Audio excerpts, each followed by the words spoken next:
বিশ্বের সকল জাতির ধ্বংসের সবচেয়ে ভয়াবহ কারণ আশিরকু বিল্লাহ, আল্লাহর সাথে শিরিক করা, স্রষ্টার সৃষ্টি এক সমান করে ফেলা। বাল হুম কওমুন ইয়াদিলুন, এরা এমন এক সম্প্রদায়, এরা স্রষ্টার সৃষ্টিকে ঘুলিয়ে ফেলে, এক সমান করে ফেলে, সৃষ্টিকে স্রষ্টার সমান মর্যাদায় বসিয়ে দেয়। কিভাবে? শিরকের মাধ্যমে।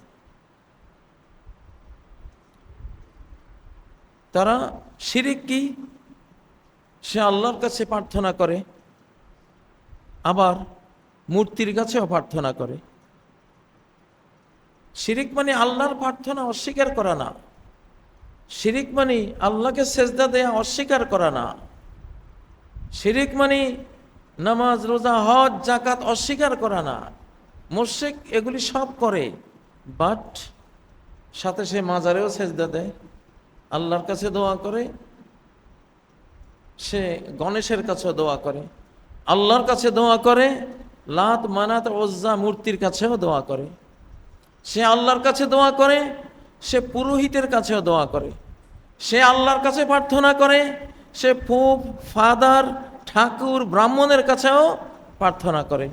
সে আল্লাহর কাছে প্রার্থনা করে, সে পীর ফকিরের কাছেও প্রার্থনা করে। এটাকে বলে শিরক। মানব জাতির অধিকাংশই ধ্বংস হয়েছে এই কাজের কারণে। উড়োজাহাজের ফুয়েলের মধ্যে যদি ফুয়েলের সাথে তেলের সাথে কয়েক গ্যালন পানিও মিশিয়ে দেয়, দুইটাই ভালো জিনিস, কিন্তু এই মিশ্রণ কি করবে? এই বিমানটাকে ক্রাশ করে দেবে। শিরক। এই জন্যই মুশরিক বুঝে না যে আমার সর্বনাশটা আমি কোন পথে করতেছি। সে তো দেখতেছে যে আমি তো সুবহানাল্লাহ পড়তেছি, মাজারে তসবি তার হাতে, সে সুবহানাল্লাহ সুবহানাল্লাহ, আমি আল্লাহর সাথে শরিক করি না, আল্লাহর সাথে শরিক করি না, আমি আল্লাহর সাথে শরিক করি না। সুবহানাল্লাহ মানে কি? আল্লাহর সাথে আমি শরিক করি না, শিরিক থেকে তিনি পবিত্র। তসবি তার হাতে।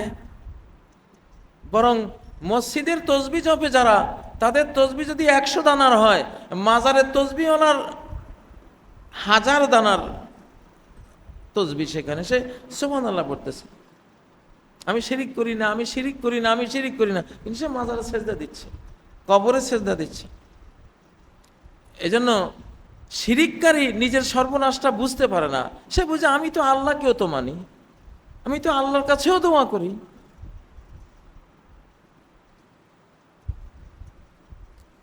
এটা সর্বনাশ। কোন মুসলিম মহিলা স্ত্রী, সে তার স্বামীর কাছেও থাকে, আবার পরপুরুষের কাছেও থাকে। এটা হলো শিরক। এটা ধ্বংসাত্মক, এটা হারাম। মানুষের বেলায় যেমন অবৈধ, এর চেয়েও অনন্ত গুণে বেশি অবৈধ হলো আল্লাহর ব্যাপারে। এবং অধিকাংশ জাতি ধ্বংস হয়েছে শিরকের কারণে। এজন্যই ইসলামের মুক্তির পথ হলো তাওহীদ।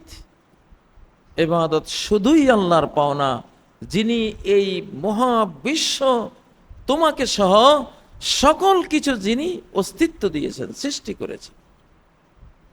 সৃষ্টি গুণেই তিনি সেজদা প্রাপ্ত হবেন, সৃষ্টি করার গুণেই তিনি প্রার্থনা প্রাপ্ত হবেন। সকল ভক্তি শ্রদ্ধার তিনি মারকাজ হবেন, কেন্দ্রবিন্দু হবেন। অতএব শিরিক, সূরা আল রুমের 42 নম্বর আয়াতে আল্লাহ বলেছেন, কুল সিরু ফিল আরদি ফানজুরু, জমিনে বিচরণ করো, দেখো, কাইফা কানা আকিবাতুল লাযিনা মিন ক্বাবল, তোমাদের আগের জাতিপুঞ্জের শেষ পরিণতি কি হয়েছিল দেখো।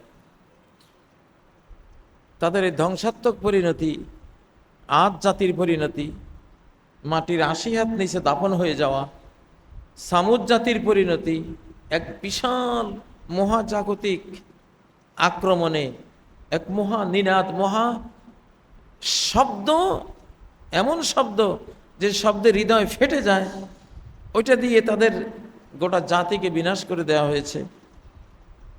তোমরা দেখো জমিনে বিচরণ করে ছিন্ন পড়ে আছে। এসব কেন হয়েছে? কানা আকসারুহুম মুশরিকিন, তারা অধিকাংশই মুশরিক ছিল, শিরিককারী ছিল।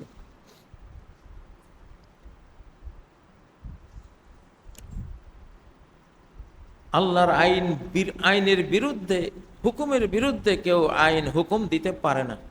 সুদ হারাম আল্লাহর আইন। পার্লামেন্ট যদি সুদ বৈধ আইন পাশ করে, আর আমি আর আপনি সেই তাদের পার্লামেন্টে পাশ করা আইন মেনে নিলাম, তাহলে আল্লাহর সাথে পার্লামেন্টকে অ্যাসোসিয়েট করে দিলাম, সমান করে দিলাম, শিরকে আকবারে লিপ্ত হলাম। আমার সমস্ত আমল, নামাজ, রোজা, হজ, যাকাত সব শেষ। ইনিল হুকমু ইল্লা লিল্লাহ, হুকুম শুধুই আল্লাহ। কিন্তু পার্লামেন্ট যদি এমন আইন দেয় যেটা আল্লাহর আইনের সাথে সাংঘর্ষিক না, যেমন আপনি গাড়ি নিয়ে বা রোডে বের হয়েছেন, ট্যাক্স দিতে হবে, বছরে 50,000 টাকা ট্যাক্স দিতে হবে, ওকে, এটা আল্লাহর আইনের বিরুদ্ধে যায় না, পার্লামেন্ট এটা দিতেই পারে। কিন্তু এটা দিতে পারে না যে মদ আল্লাহ হারাম করেছেন, আমাদের কি পাওয়ার কম, আমরা এটাকে বৈধতা দিয়ে দিলাম। জিনা ব্যভিচার, নারীর হিজাব আল্লাহ ফরজ করেছেন, আমি বললাম যে না, কিসের হিজাব, এটা ব্যাকডেটেড। আপনি মুসলিম হিসেবে যদি মেনে নেন, এখানে শিরিক। وَإِنْ أَطَعْتُمُوهُمْ إِنَّكُمْ لَمُشْرِكُونَ, সূরা নামের 121 নম্বর আয়াত।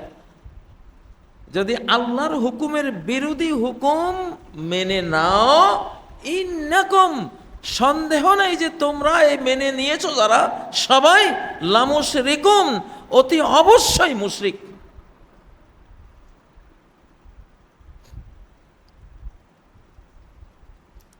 শিরিক হলো আযাব ঢুকার রাস্তা। আপনার কাছে আযাব ঢুকতে হলে, আযাব আসতে হলে ওয়ে লাগে, রাস্তা লাগে। শিরিক হলো সবচেয়ে বড় রাস্তা। আপনার সংসারে, আপনার অন্তরে, আপনার সমাজে, আপনার গ্রামে, আপনার দেশে আযাব ঢোকার সবচেয়ে হাইওয়ে হলো শিরিক। কে বলছেন?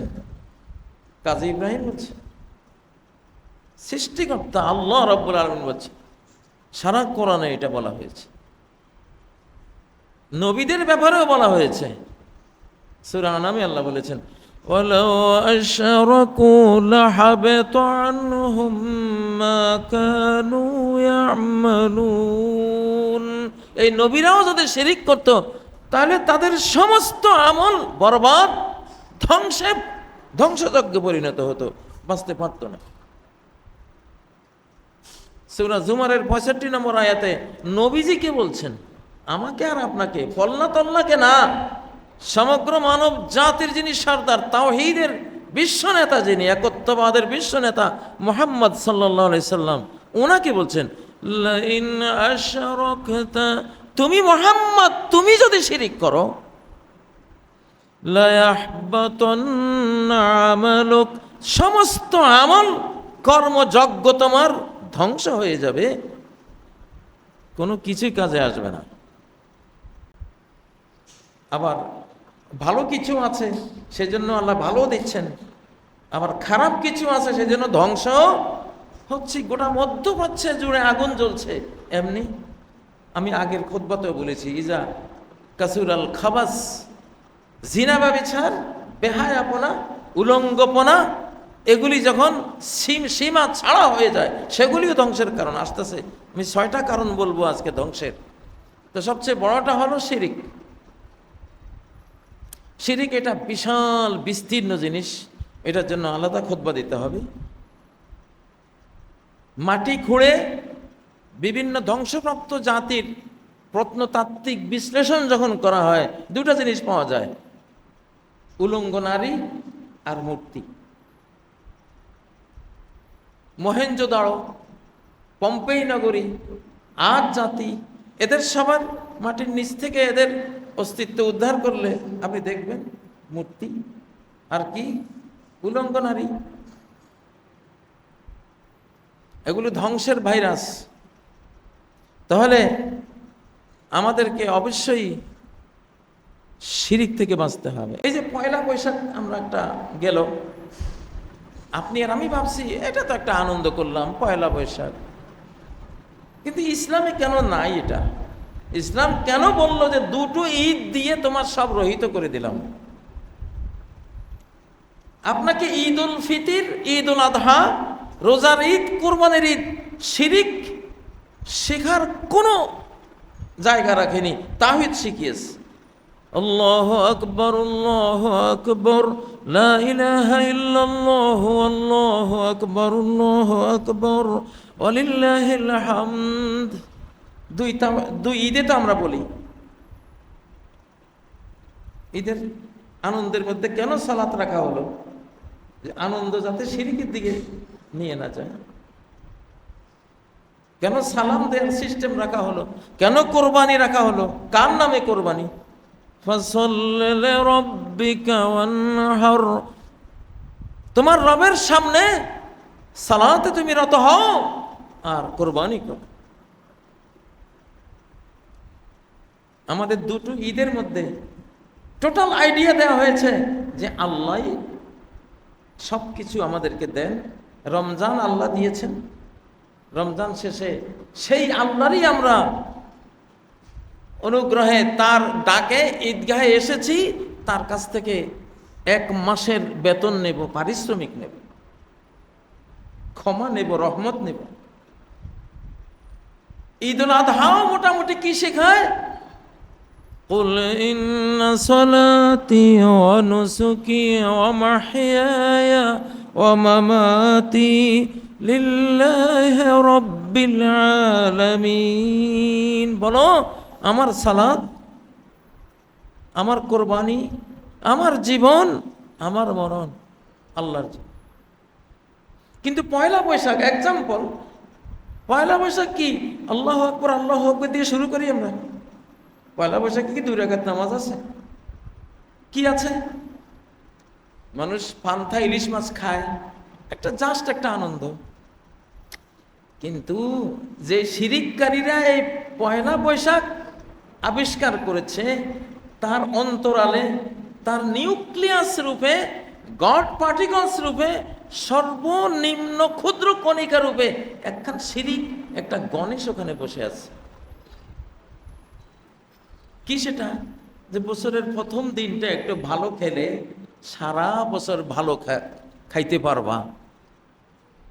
পয়লা বৈশাখের একদিন যদি পান্তা ইলিশ খাও, ভালো পরো, তারপরে কিনা শাড়ি টাড়ি পরে ওগুলো, তারপরে আনন্দ করো, তাহলে এই দিনটা তোমাকে 365 দিনের আনন্দ আনিয়ে দেবে। এই পয়লা বৈশাখ তোমাকে সারা বছরে আনন্দিত রাখবে। তুমি হয়তো ভাবছো, অতটা ডিপলি তোমার চিন্তা হয়তো নাই, হ্যাঁ এদিন ভালো খেলে ভালো থাকা যায়। শিরিক কে বলছে তোমাকে? কোথায় আছে? একটা দিনের মধ্যে কি, একটা দিবসের মধ্যে, একটা 12 ঘন্টার টাইম লাইনের মধ্যে কি এমন কোনো পাওয়ার আছে যে এই টাইমটা, পয়লা বৈশাখের দিবসটা আগামীকালও তোমাকে ভালো রাখতে পারবে, বা আজকেও সে ভালো রাখতে পারবে? গত বছরও তো পয়লা বৈশাখ পালন করে ইরাক যুদ্ধ খাইলাম, ইরানের যুদ্ধ খেলাম, সারা বছরের যুদ্ধ, আর এখন তো তেল তুল শুদ্ধ রওনা দিছে সব। শয়তানি যে আপনি বছরের প্রথম দিন নবরোজ নামে, পয়লা বৈশাখ নামে এই দিন আপনি ভালো খেলে ভালো থাকলে সারা বছর এই দিনটার এত ক্ষমতা, এত পাওয়ার এই দিনে আপনাকে কি রাখবে? ভালো রাখবে, বা দেবদেবীরা আপনাকে ভালো রাখবে। অবশ্যই একটা শিরকি চিন্তার মধ্যে এটা নিমজ্জিত। আর কেউ যদি মনে করে এই বছরের প্রথম দিন ভালো খেলে আল্লাহ আমাকে ভালো খাওয়াবেন, ভালো রাখবেন, সেটাও বেদাত, কুসংস্কার। শিরিক না হলেও সেটা কুসংস্কার, কারণ দলিল নেই। কে বলছে তোমার? কোথায় আছে? যাই হোক, জাতিপুঞ্জের ধ্বংসের মূল কারণ হলো, সবচেয়ে বড় কারণ হলো শিরক। শিরক হলো সকল পাপের ইন্ডাস্ট্রি, সকল মহাপাপের ইউনিভার্সিটি শিরক। শিরকের 500 অনেকগুলি পাপ থাকে, মহাপাপ থাকে, সেগুলি বলবো। তাহলে জাতিপুঞ্জের ধ্বংসের বড় কারণ কি? শিরক। এখন ট্রাম্প মনে করছেন আমি ঈশ্বরের প্রতিনিধি, ঈশ্বর ওনার কানে কানে বলে দিচ্ছে যে তুমি এখানে হামলা করো, ওখানে হামলা করো। এখন এই শিরিক থেকে বাঁচা আমাদের সবার উপরে ফরজ, সবার উপরে ফরজ।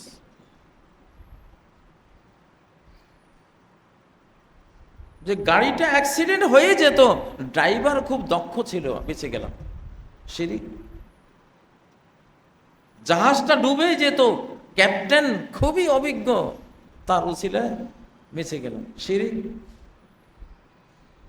আজকে কুকুরটা ঘেউ ঘেউ করেছে, চোর ঢুকছিল আজকে করে, কুকুরের জন্য আজকে বেঁচে গেলাম, শিরিক। এখন হয়তো ভাবছেন মনে মনে, তাহলে তো কথাই কোয়া যাবে না। না, কথা বলবেন। মানে কুকুরটা, কুকুরে আপনাকে বাঁচিয়েছে, এটা কেন বলবেন? আপনি বলবেন কুকুরটা ছিল, ঘেউ ঘেউ দিয়েছে, কুকুরের উছিলায় আল্লাহ বাঁচিয়েছে।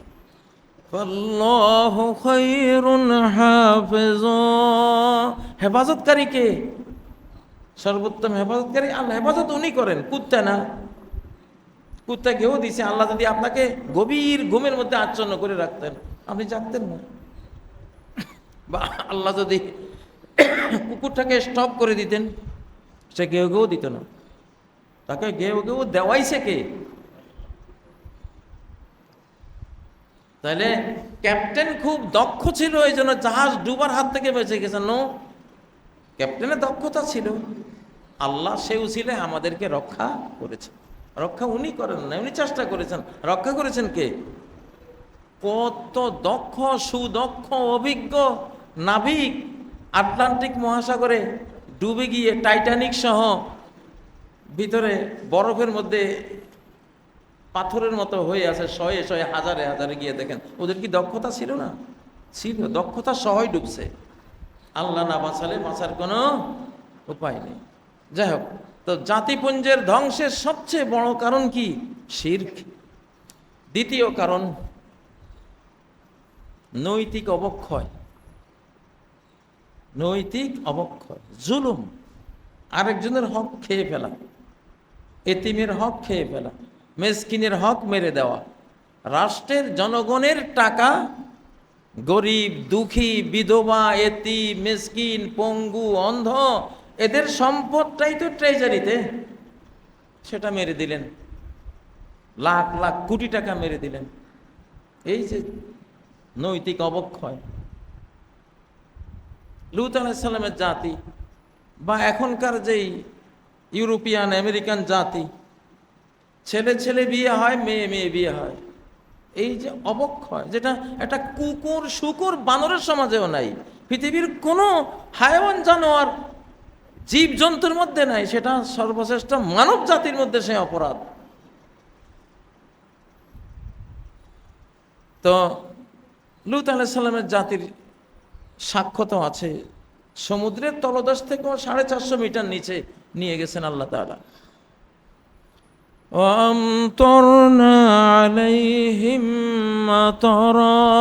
আকাশ থেকে আমি পাথর বৃষ্টি বর্ষণ করলাম।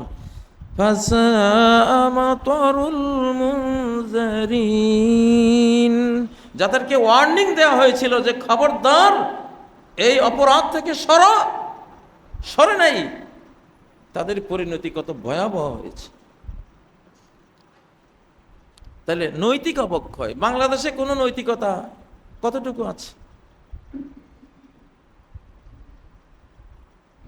জোর থাকলেই আপনার জমি, আপনার বিল্ডিং, আপনার কোম্পানি, আপনার সম্পত্তি আরেকজন দখল করে নিয়ে গেল।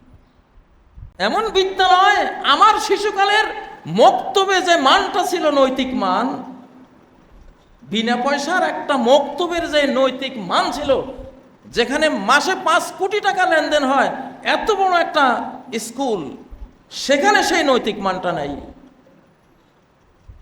আমাদেরকে কি শিখিয়েছে ওস্তাদরা?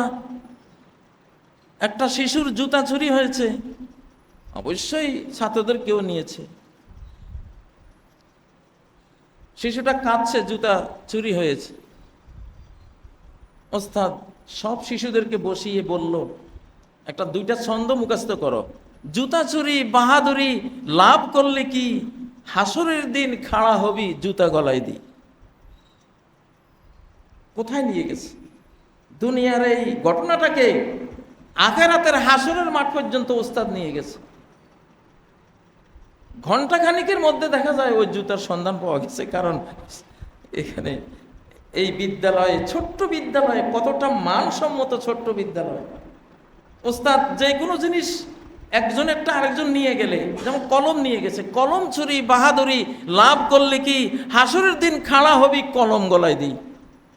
এটা কোরআনের আয়াত, ইয়াতে বিমা গাল্লা ইয়াউমাল কিয়ামা, সূরা আল ইমরানের মধ্যে আল্লাহ বলেছেন, সে যা অপহরণ করেছে, অন্যায়ভাবে নিয়েছে, কিয়ামতের দিন সেইটা নিয়েই হাজির হবে সে ট্রিলিয়ন ট্রিলিয়ন মানব জাতির সামনে। তাহলে আমার শিশুকালে বিনা বেতনে পড়া ছোট্ট একটা মক্তবের যে নৈতিক মান ছিল, মাসে 5 কোটি টাকা লেনদেন হয় যে স্কুলে, সেখানকার সেই নৈতিক মানের ধারে পাশেও নাই। এই হলো বাংলাদেশের আমাদের অবস্থা। তো ধ্বংস এই দেশে আসবে না? আসবেই। এইরকমই ইসলামী ব্যাংকের 2 লক্ষ কোটি টাকা লোপাট হয়ে গেছে গত আমলে।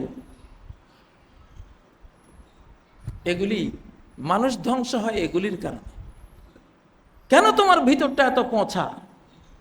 কেন তুমি মহামানব, মানব জাতির একজন সদস্য, কেন এটা করো? কেন এমন হলো না? আমার শিশুকালে দেখেছি আইলের মধ্যে একটা সুপারি গাছ, এই পাশের বাগানওয়ালা বলে এটা আমার না ভাই, এটা তোমার, সুপারি তুমি না। এই পাশের বাগানওয়ালা বলেন না, আমি হাসরের দিন কি জবাব দিব যদি এটা আমার না হয়? এটা তো মাঝখানে, ভাই এটা আমি নিতে পারবো না। আমরা ছোট্ট শিশুরা গোটা শিশুকাল ওই সুপারি গাছের সুপারি আমরা কুড়িয়ে ওই মুড়ি মুড়কি আমরা কিনে খেয়েছি। মালিকেরা, 2 মালিকের একজনও নিত না। ভয়ে, কিসের ভয়ে? যে হাসরের দিন যদি এই গাছটা আমার প্রমাণিত না হয় আর আমি তার সুপারি নিয়ে থাকি, এ তো এই লোক তো আমার আমল সব নিয়ে যাবে, তাহলে এটা তো আমার করা যাবে না। এই বাংলাদেশেরই ঘটনা বলছি। আজকে কি সেটা আছে? এই নৈতিক অবক্ষয় ধ্বংসের বিশাল কারণ। এই জন্য মিসাইল আসবে, নৈতিক অবক্ষয় যেখানে, বোমা আসবে এখানে। আল্লাহ এগুলি পছন্দ করেন না। 3 নম্বর জাতি ধ্বংসের কারণ বিলাসিতা, অতিমাত্রিক লাক্সারিয়াস লাইফ। পাপ নাকি পুণ্য, বৈধ নাকি অবৈধ, হারাম না হালাল, কোনো বাছ বিচার নাই, করে যাচ্ছে। টাকা হইলেই হালাল, কার টাকা, এটা কোনো বাছ বিচার নাই। গাড়ি অ্যাক্সিডেন্ট হয়, সেখানে মানুষ দৌড়ে যায়, দেখি কোনো টাকা পাওয়া যায় কিনা, মোবাইল পাওয়া যায় কিনা। দুনিয়ার ভোগের প্রতি মানুষের এত টান। আর সমাজের উচ্চকোটিতে যান, সেখানে বাপেও মদ খায়, পুতেও মদ খায়, মেয়েও মদ খায়, স্ত্রীও মদ খায়, গোটা পরিবারটা মদারু।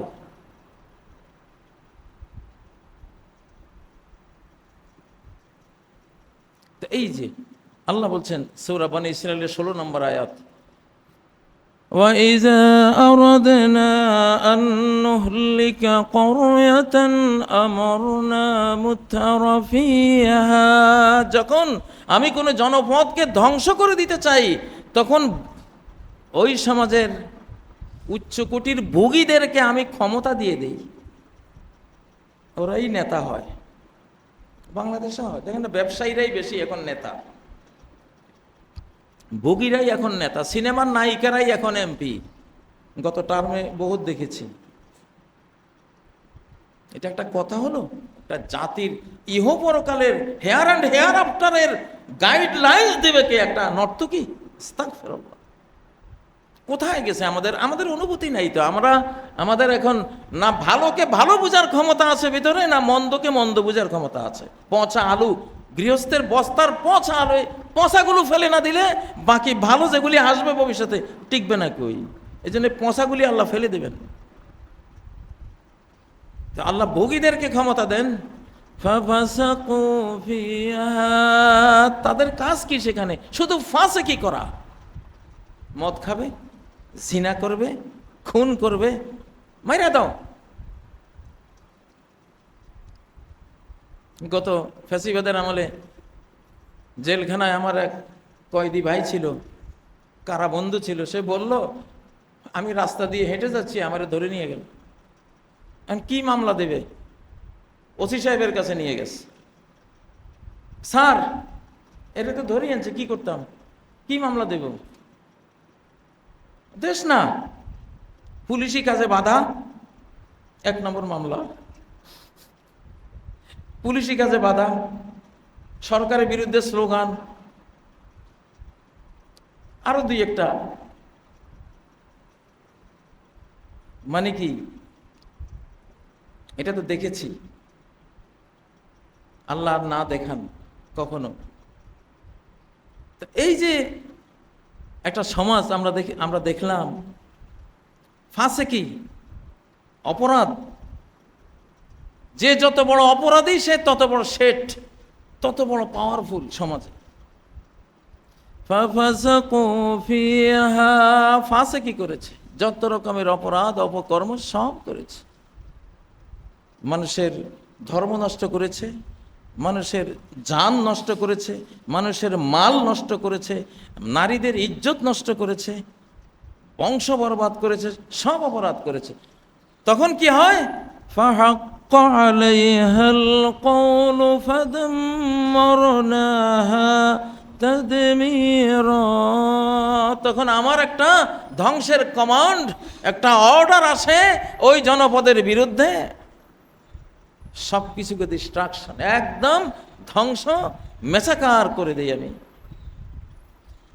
তাহলে অতিমাত্রিক ভোগ বিলাসিতা, হারাম হালাল বাস বিচারহীন ভোগ বিলাসিতা জাতি ধ্বংসের অন্যতম কারণ। 4 নম্বর কারণ, নবী রাসূলদের ওয়ার্নিংগুলোকে, সংবাদগুলোকে, ইনফরমেশনগুলোকে কোনো ভ্যালু না দেওয়া, শুনেও না শোনার ভান, বরং অসত্য বলে বিশ্বাস করা। এমন কয় এরা, কিছুই হবে না।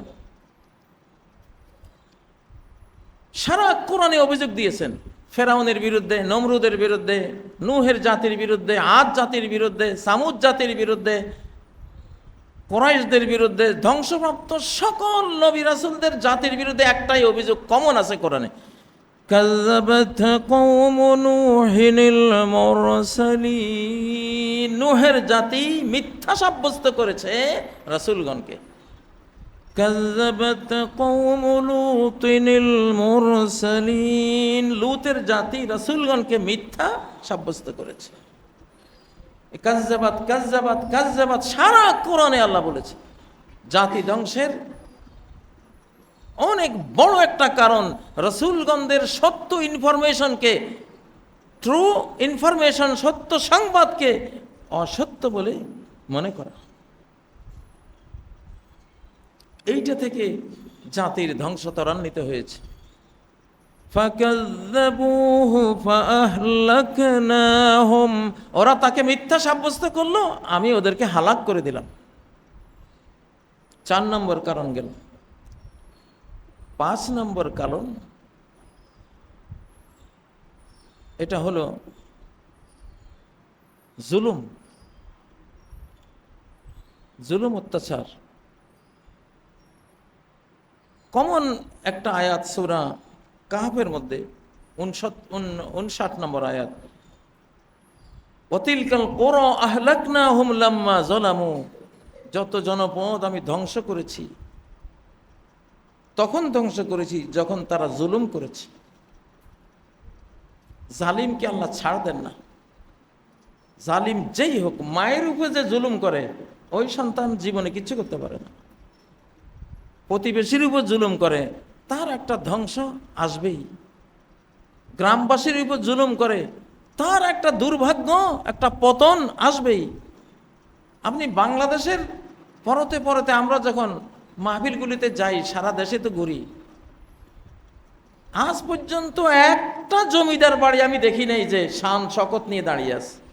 একটা জমিদার বাড়ি, সব ঝুরঝুরে পড়তেছে, ঝরে পড়তেছে, চামচিকা, বাদুর, শিয়াল, আর রাতের বেলা হয়তো কিছু হেরোইনছি চোর, ওরা ওখানে ভিতরে ঢুকে। ফাতিলকা বুয়ুতুহুম খাওয়িয়াতান বিমা যালামু, ওদের ঘরগুলো দেখো শূন্য, জনশূন্য, বংশের প্রদীপ জ্বালাবারও কেউ নাই। কেন নাই? বিমা যালামু, তাদের জুলুম অত্যাচারের কারণে।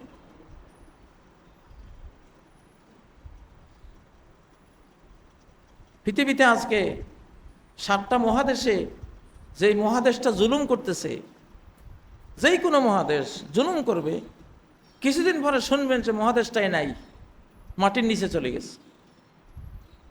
এমন সংবাদের জন্য রেডি থাকেন, বিস্তারিত বলবো না, এটা কোরআনে আছে, হাদিসে আছে। অমিনহুম মান খাসাফনা, কত জাতিকে আমি মাটির নিচে, মানচিত্রের নিচে তলিয়ে দিয়েছি। ষষ্ঠ কারণ জাতিপুঞ্জের ধ্বংসের, সেই কারণটা হলো সৎ কাজ আর অসৎ কাজ এক সমানে সমাজে চলতে দেয়া, কোনো বাধা নাই।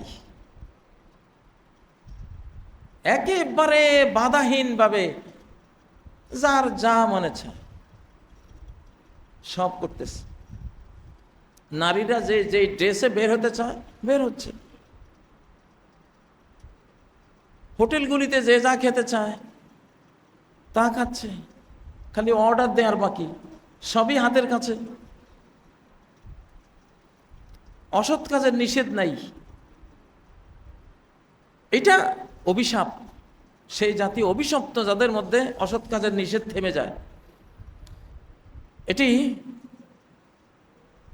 সূরা মায়েদার মধ্যে আল্লাহ তাআলা ক্লিয়ার করে বলেছেন, কানু লা ইয়াতানাহাউনা আন মুনকারিন ফাআলুহু, এরা কোনো অবৈধ কাজে, অসৎ কাজে কেউ কাউকে নিষেধ দিত না।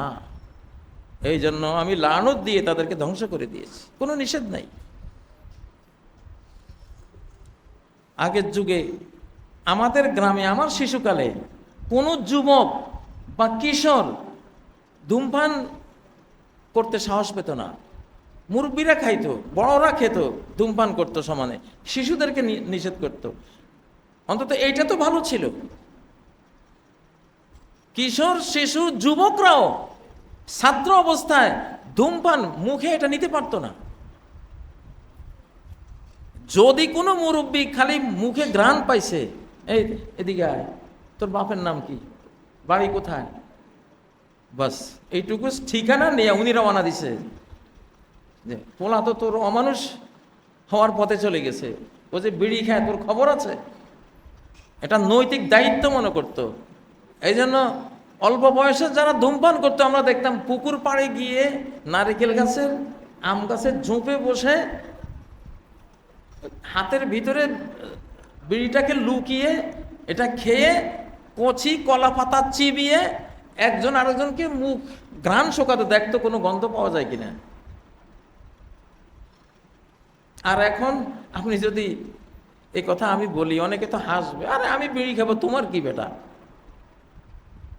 আরে একই জাহাজের যাত্রী, একই সমাজ হলো একটা জাহাজ, এই জাহাজের তলা যদি কেউ একজন ফুটা করে, সে কি মরবে না সবাই মরবে? সমাজ হলো জাহাজ। সমাজ জাহাজে যেই জিনা করবে সে গোটা সমাজকে ডুবাবে, যেই এখানে পাপাচার করবে সে গোটা সমাজকে নিয়ে ডুববে। যে এখানে অন্যায় করবে, এটা জাহাজ, অন্যায় মানে তলা ফুটা করে দেয়া। নবীজি এক্সাম্পল দিয়েছেন। যাই হোক, তো এই 6টি কারণ হলো জাতিপুঞ্জের ধ্বংসের। আল্লাহ তাআলা আমাদেরকে কারণগুলো থেকে হেফাজত করুন। শিরিক করা, তারপরে নৈতিক অবক্ষয়, 3 নম্বর নবী রাসূলদের সংবাদকে মিথ্যা সাব্যস্ত করা, 4 নম্বর জুলুম অত্যাচার করা, 5 নম্বর